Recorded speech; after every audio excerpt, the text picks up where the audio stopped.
The Bible says God dwells in light that is unapproachable, and is a being that you have not seen, neither can you see him. And that is a God that we have been called onto an adventure of knowing. So how do we know? Now, even God, this is what I want you to get before we pray. Even God knew that there is no man that can know him.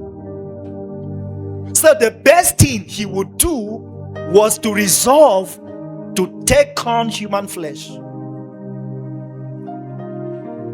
so that God that is unapproachable now can be approachable in the flesh, so that you can know him to an extent.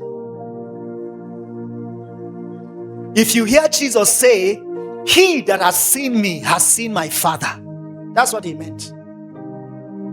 See, if Jesus had not took on flesh, me and you today, we are wasting our time. There's no way we will know this God. Nobody can know him. He dwells in an unapproachable light.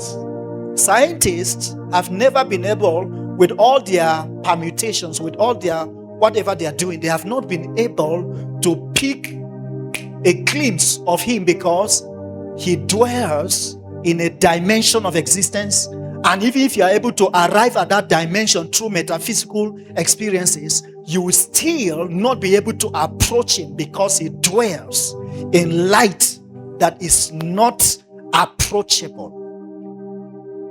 So in order for us to have a glimpse of him, because we needed to actually know him, because it is them that do know their God, according to the scripture, that they will be strong and they'll be able to do exploit. For us to be able to know him is for him to condescend to our low estate. Do you know that condescension is what made this being to be trapped in human body, to be trapped in human vessel, to the extent that when people saw him, they had to despise him and say, "You are just a mere man, you can't be God." That's why they could carry him and crucify him, for him to have said he is the God that dwells in an unapproachable light. To them, that was a blasphemous statement. You are carrying human body. You can't be God. That's the dilemma in Islam world today. That Jesus came in the flesh. That's the problem with the Judaism. That's the Israelites. Just because they saw him, he carried human flesh. They didn't know the purpose of taking the human flesh. It's for us to know him. So when you now read in the book 1 John chapter 1, how John the apostle was writing and saying, "That which we have seen, which our hands have handled, which we have touched, which we have also heard, is the one we are declaring to you." We are talking about God. Him we have seen. At least John has a measure of testimony now. He's saying, at least I know him to an extent. At least what I've seen, I'm sharing with you. What if Jesus did not come? He didn't come in the flesh. Who will know him? Nobody.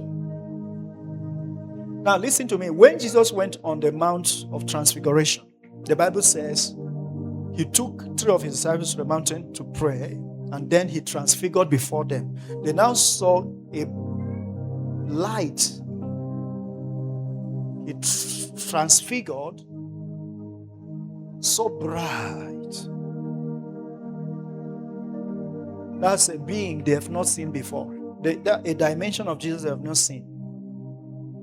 Even at that light was coming just because he was still carrying the human flesh. What if you saw him when he has not even carried the human flesh? It's a brightness that you cannot approach. So they saw him. Brothers and sisters, we are serving a God that is not just a God of the trees, the God of the stones, the God of the waters, the God of the wind. We're not talking about a God that is just in his creation and is inseparable. I mean, it's just in his creation, so that anything you touch in the creation, you are touching the God. We're not just talking about that. We are talking about a supreme being. He exists somewhere in a dimension that nobody approaches. He's a being. Nobody should deceive you to think that God exists in your imagination. God is just in your thoughts. Like some philosopher will say, I think, so I am. So if you think that God exists, it's just because you are thinking so. That's why he exists in your imagination. No, that's not what we're talking about. We're talking about something, someone that is beyond philosophy.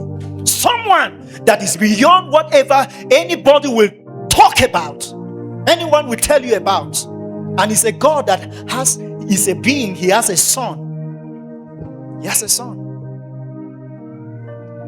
One of the things I notice in the dilemma of religious dilemma, sometimes they will say, why would the Christians say God has a son? Why? Because in their natural way of thinking, anybody that should have a son should also have a wife. The same people contradict their knowledge by saying that same God is all powerful. So if you want to counter that idea, is to ask them, if you say God is all powerful, because they also believe that God is all powerful, what is the meaning of all powerful?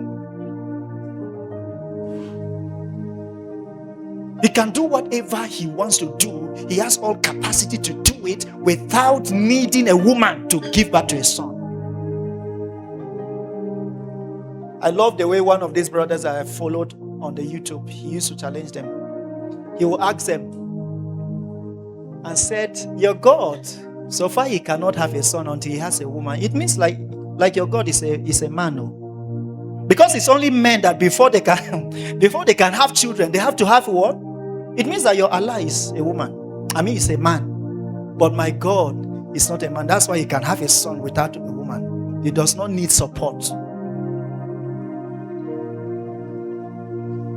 So anytime he challenges them like that, some of them they will crash out of their life debates, because you have agreed that God is all powerful. Now God has done something that is beyond your imagination. You say he can't be God. The